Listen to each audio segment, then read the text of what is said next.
റിയൽമിയുടെ Realme C75 എന്ന പുതിയൊരു smart phone ഇപ്പോൾ ലോഞ്ച് ചെയ്തിട്ടുണ്ട്.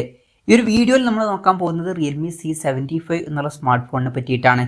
നമ്മൾ ആദ്യം ഫീച്ചേഴ്സും കാര്യങ്ങളൊക്കെ നോക്കുകയാണെന്നുണ്ടെങ്കിൽ ഡിസ്പ്ലേ കാര്യത്തിൽ റിയൽമി C75 6.72 ഇഞ്ചിന്റെ ഫുൾ HD+ ഡിസ്പ്ലേ ആണ് വരുന്നത്. LCD പാനൽ ഇതിൽ കൊടുത്തിട്ടുള്ളൂ. ഈ ഒരു സ്മാർട്ട് ഫോൺ ഏകദേശം 18,900 രൂപ പ്രൈസ് റേഞ്ചിലായിട്ടാണ് വരുന്നത്. അപ്പം ആ ഒരു പ്രൈസ് റേഞ്ചിൽ ഇപ്പം പല ഡിവൈസുകളിലും AMOLED ഡിസ്പ്ലേയും കാര്യങ്ങളൊക്കെ വരുന്നുണ്ട്. അപ്പം ഇതിൽ LCD ഡിസ്പ്ലേ വരുന്നുള്ളൂ. അപ്പം AMOLED ഡിസ്പ്ലേ ഉണ്ടായിരുന്നെങ്കിൽ കുറച്ചും കൂടി നന്നായേനെ. പിന്നെ പഞ്ചോൾ ഡിസൈൻ ഇതിൽ കൊടുത്തിട്ടുണ്ട്. പഞ്ചോൾ വരുന്നത് ടോപ്പ് സെൻറ്റർ ഭാഗത്തായിട്ടാണ്. 90 ഹെർട്സിന്റെ റിഫ്രഷ് റേറ്റ് ആണ് ഇതിൽ സപ്പോർട്ട് ചെയ്യുന്നത്. ഈ ഒരു പ്രൈസ് റേഞ്ചിൽ ഇപ്പോഴത്തെ ഇതിൽ നമ്മൾ 120 ഹെർട്സിന്റെ റിഫ്രഷ് റേറ്റിനെ എക്സ്പെക്ട് ചെയ്യുന്നുണ്ട്. അതും ഇവിടെ മിസ്സിംഗ് ആണ്. 90 ഹെർട്സിന്റെ റിഫ്രഷ് റേറ്റ് വരുന്നുള്ളൂ. 180 ഹെർട്സിന്റെ ടച്ച് സാമ്പിളിംഗ് റേറ്റ് ഇതിൽ കൊടുത്തിട്ടുണ്ട്. മിനി ക്യാപ്സ്യൂൾ 3.0 എന്നുള്ള ഫീച്ചർ ഇതിൽ സപ്പോർട്ട് ചെയ്യുന്നുണ്ട്.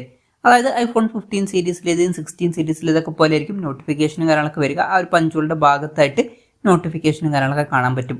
പിന്നെ പീക്ക് ബ്രൈറ്റ്നസ് വരുന്നത് 690 നിറ്റ്സ് ആണ്. അപ്പോൾ ഡിസ്പ്ലേ ഫീച്ചേഴ്സ് മൊത്തത്തിൽ നോക്കുമ്പോൾ ഈ ഒരു പ്രൈസ് റേഞ്ചിനനുസരിച്ചിട്ടുള്ള ഡിസ്പ്ലേ ഫീച്ചേഴ്സ് ഇതിൽ വരുന്നുണ്ട് എന്ന് പറയാൻ പറ്റില്ല. AMOLED ഡിസ്പ്ലേയും 120 ഹെർട്സിന്റെ റിഫ്രഷ് റേറ്റ് ഒക്കെ ഇതിൽ മിസ്സിംഗ് ആണ്. പിന്നെ സൈഡ് മൗണ്ടഡ് ഫിംഗർ പ്രിന്റ് സെൻസറും കാര്യങ്ങളൊക്കെ ഇതിൽ കൊടുത്തിട്ടുണ്ട്. ഫോണിന്റെ വെയിറ്റ് വരുന്നത് ഏകദേശം 196 ഗ്രാം ആണ്. തിക്നെസ് വരുന്നത് 7.99 mm ആണ്. പിന്നെ എടുത്തു പറയേണ്ട കാര്യങ്ങൾ എന്ന് പറയുന്നത് ഒരു കാര്യം, ഇതിൽ IP68 69 റേറ്റിംഗ് കാര്യങ്ങളൊക്കെ സപ്പോർട്ട് ചെയ്യുന്നുണ്ട്. അപ്പം മികച്ചൊരു IP റേറ്റിംഗ് തന്നെ ഇതിൽ കൊടുത്തിട്ടുണ്ട്. പൊതുവെ ഫ്ലാഗ്ഷിപ്പ് ലെവലിൽ വരുന്ന ഫോണുകളിലാണ് ഇത്രയും മികച്ച ഒരു IP റേറ്റിംഗ് കാണാറ്. പക്ഷേ ഈ ഒരു പ്രൈസ് റേഞ്ചിൽ തന്നെ ഈ ഒരു ഫോണിൽ ഈ IP റേറ്റിംഗ് കൊടുത്തിട്ടുണ്ട്. അത് നല്ലൊരു കാര്യം തന്നെയാണ്. അപ്പം ഈ ഒരു ഫോൺ വാട്ടർ റെസിസ്റ്റന്റും അതുപോലെ തന്നെ ടെസ്റ്റ് റെസിസ്റ്റന്റുമാണ്. പിന്നെ MIL STD 810Hന്റെ സർട്ടിഫിക്കേഷനും കാര്യങ്ങളൊക്കെ ഈ ഫോണിന് ലഭിച്ചിട്ടുണ്ട്. ഇത് പൊതുവെ ബിൽഡ് ക്വാളിറ്റിക്ക് നൽകുന്ന ഒരു സർട്ടിഫിക്കേഷൻ ആണ്. അപ്പോൾ അത്യാവശ്യം സ്ട്രോങ് ആയിട്ടുള്ള ഒരു സ്മാർട്ട് ഫോൺ ആയിരിക്കും ഇത്. പിന്നെ ഈ ഫോണിന്റെ ബ്ലാക്ക് സ്റ്റോം നൈറ്റ് അതുപോലെ തന്നെ ലൈറ്റ്നിങ് ഗോൾഡ് എന്നീ കളർ വേരിയൻസ് ആണ് ഇപ്പോൾ ലോഞ്ച് ചെയ്തിരിക്കുന്നത്. ഇനി പ്രോസസറിന്റെ കാര്യത്തിലോട്ട് വരികയാണെന്നുണ്ടെങ്കിൽ MediaTekന്റെ Helio G92 Max എന്ന പുതിയൊരു പ്രോസസറാണ് ഇതിൽ കൊടുത്തിരിക്കുന്നത്. MediaTekന്റെ Helio G91 എന്ന പ്രോസസറിന്റെ ഒരു സക്സസറാണ് എന്നൊക്കെ പറയാവുന്നതാണ്. പക്ഷേ 18,900 രൂപ പ്രൈസ് റേഞ്ചിൽ ഇത് അത്ര മികച്ച പ്രോസസർ എന്ന് പറയാൻ പറ്റില്ല. ഈ ഒരു പ്രൈസ് റേഞ്ചിന് പറ്റിയിട്ടുള്ള ഒരു പ്രോസസർ അല്ല ഇത്. അപ്പം ഈ ഒരു പ്രൈസ് റേഞ്ച് വെച്ച് നോക്കുമ്പോൾ ഈ ഒരു പ്രോസസർ കുറച്ച് ഡിസപ്പോയിന്റിംഗ് ആണ് എന്ന് പറയേണ്ടി വരും.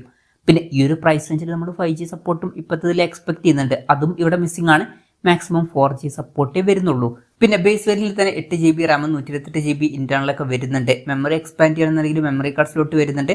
വെർച്വൽ റാം എന്നുള്ള ഫീച്ചർ ഇതിൽ കൊടുത്തിട്ടുണ്ട്. അതായത് എക്സ്ട്രാ റാം വേണ്ട സമയത്ത് ഇന്റേണൽ മെമ്മറിയിൽ നിന്ന് കുറച്ച് മെമ്മറി എടുത്തിട്ട് അത് റാമായിട്ട് യൂസ് ചെയ്യുന്നതായിരിക്കും. 3.5mm മോഡി ജാക്ക് ഈ ഫോണിൽ വരുന്നുണ്ട്. Android 14 ബേസ് ആയിട്ടുള്ള റിയൽമി സോഫ്റ്റ്വെയർ ആണ് ഈ ഫോണിൽ വരുന്നത്. ക്യാമറയുടെ കാര്യം പറയുകയാണെന്നുണ്ടെങ്കിൽ ഫോണിന്റെ പിന്നിൽ ഡ്യുവൽ ക്യാമറ സെറ്റപ്പാണ് വരുന്നത്.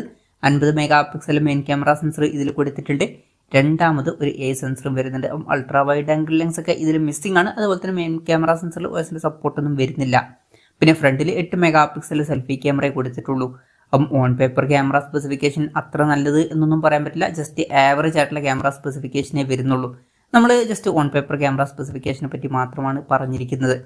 ഇനി ബാറ്ററിയുടെ കാര്യത്തിലോട്ട് വരികയാണെന്നുണ്ടെങ്കിൽ 6000 mAhന്റെ ബാറ്ററി ഇതിൽ വരുന്നുണ്ട്. മികച്ചൊരു ബാറ്ററി കപ്പാസിറ്റി തന്നെ ഇതിൽ വരുന്നുണ്ട്. 45 വാട്ടിന്റെ ഫാസ്റ്റ് സപ്പോർട്ടും വരുന്നുണ്ട്. അപ്പോൾ നല്ലൊരു ചാർജിങ് സ്പീഡും ഇതിൽ കൊടുത്തിട്ടുണ്ട് എന്ന് പറയാവുന്നതാണ്. പിന്നെ Type-C ചാർജിംഗ് പോർട്ടും ഇതിൽ വരുന്നുണ്ട്. അപ്പോൾ നല്ലൊരു ബാറ്ററി സെറ്റപ്പും കാര്യങ്ങളൊക്കെ ഇതിൽ വരുന്നുണ്ട് എന്ന് തന്നെ പറയാവുന്നതാണ്. അപ്പം ഇതൊക്കെയാണ് ഫീച്ചേഴ്സിനെ പറ്റി പറയാനുള്ള കാര്യങ്ങൾ. പിന്നെ ഈ ഒരു സ്മാർട്ട് ഫോൺ ഇപ്പം ഇന്ത്യൻ മാർക്കറ്റിൽ ലോഞ്ച് ചെയ്തിട്ടില്ല. ഇപ്പം വിയറ്റ്നാമിലൊക്കെയാണ് ഈ സ്മാർട്ട് ഫോൺ ലോഞ്ച് ചെയ്തിരിക്കുന്നത്. വിയറ്റ്നാമിൽ ഈ ഫോൺ ലോഞ്ച് ചെയ്തിരിക്കുന്നത് ഏകദേശം 18,900 രൂപ പ്രൈസ് റേഞ്ചിലാണ്. ആ ഒരു പ്രൈസ് റേഞ്ചിൽ ഈ പറഞ്ഞിട്ടുള്ള ഫീച്ചേഴ്സ് എങ്ങനെയുണ്ടെന്ന് വെച്ചാൽ അത്ര മികച്ചത് എന്ന് പറയാൻ പറ്റില്ല. കാരണം ഈ ഒരു പ്രൈസ് റേഞ്ചിന് പറ്റിയിട്ടുള്ള ഡിസ്പ്ലേ ഫീച്ചേഴ്സ് ഇതിൽ വരുന്നില്ല. അതുപോലെ തന്നെ പ്രോസസർ ഈ ഒരു പ്രൈസ് റേഞ്ചിന് പറ്റിയിട്ടുള്ള പ്രോസസർ അല്ല. ഓൺ പേപ്പർ ക്യാമറ സ്പെസിഫിക്കേഷനും അത്ര മികച്ചതല്ല. ബാറ്ററി സെറ്റപ്പ് തിരക്കില്ല എന്ന് പറയാം. അത്രേ ഉള്ളൂ. മൊത്തത്തിൽ നോക്കുമ്പോൾ അത്ര മികച്ചത് എന്ന് പറയാൻ പറ്റില്ല. ഇന്ത്യൻ മാർക്കറ്റിൽ ഈ ഫോൺ ലോഞ്ച് ചെയ്യുന്ന വെച്ചാൽ ചിലപ്പം ലോഞ്ച് ചെയ്തേക്കാം. പക്ഷെ അതിനെ പറ്റിയിട്ടുള്ള കൺഫർമേഷൻസ് ഒന്നും ഇപ്പം പുറത്ത് വന്നിട്ടില്ല. അതിനെ പറ്റിയിട്ടുള്ള ന്യൂസുകളൊക്കെ വരുമ്പം അതിനെ പറ്റിയിട്ടുള്ള വീഡിയോസൊക്കെ നമ്മൾ ചെയ്യുന്നതായിരിക്കും. അപ്പം അതുപോലുള്ള വീഡിയോസ് കാണാൻ താല്പര്യമുണ്ടെന്നുണ്ടെങ്കിൽ ഈ ചാനൽ സബ്സ്ക്രൈബ് ചെയ്യാവുന്നതാണ്. പിന്നെ ഇന്ത്യയിൽ ഈ ഫോൺ ലോഞ്ച് ചെയ്യുകയാണെന്നുണ്ടെങ്കിൽ വില ഇത്രയും കൂടുതൽ വന്നോളണം എന്നില്ല. കുറച്ചും കൂടി കുറഞ്ഞൊരു പ്രൈസ് റേഞ്ചിൽ നമുക്ക് എക്സ്പെക്ട് ചെയ്യാവുന്നതാണ്. ഇപ്പം ഇന്ത്യൻ മാർക്കറ്റിൽ ഒരു 10,000 രൂപ പ്രൈസ് റേഞ്ചിലൊക്കെ ലോഞ്ച് ചെയ്യുകയാണെന്നുണ്ടെങ്കിൽ നല്ലൊരു കാര്യമായിരിക്കും. എന്തായാലും കൺഫർമേഷൻസ് ഒന്നുമില്ല. ജസ്റ്റ് നമ്മുടെ എക്സ്പെക്ടേഷൻ പറഞ്ഞു എന്നേ ഉള്ളൂ. എന്തായാലും റിയൽമിയുടെ റിയൽമി C75 എന്ന പുതിയൊരു സ്മാർട്ട് ഫോൺ ഇപ്പോൾ ലോഞ്ച് ചെയ്തിട്ടുണ്ട്. ഈ ഒരു ഫോണിനെ പറ്റിയിട്ടുള്ള നിങ്ങളുടെ അഭിപ്രായം ജസ്റ്റ് ഒന്ന് കമൻറ്റ് ചെയ്യുക. അതുപോലെ തന്നെ ഈ ഒരു സ്മാർട്ട് ഫോൺ ഇന്ത്യൻ മാർക്കറ്റിൽ ലോഞ്ച് ചെയ്യുകയാണെന്നുണ്ടെങ്കിൽ നിങ്ങൾ ഏത് പ്രൈസിങ്ങിലാണ് എക്സ്പെക്ട് ചെയ്യുന്നത് എന്നുള്ള കാര്യം കൂടി ജസ്റ്റ് ഒന്ന് കമൻറ്റ് ചെയ്യുക.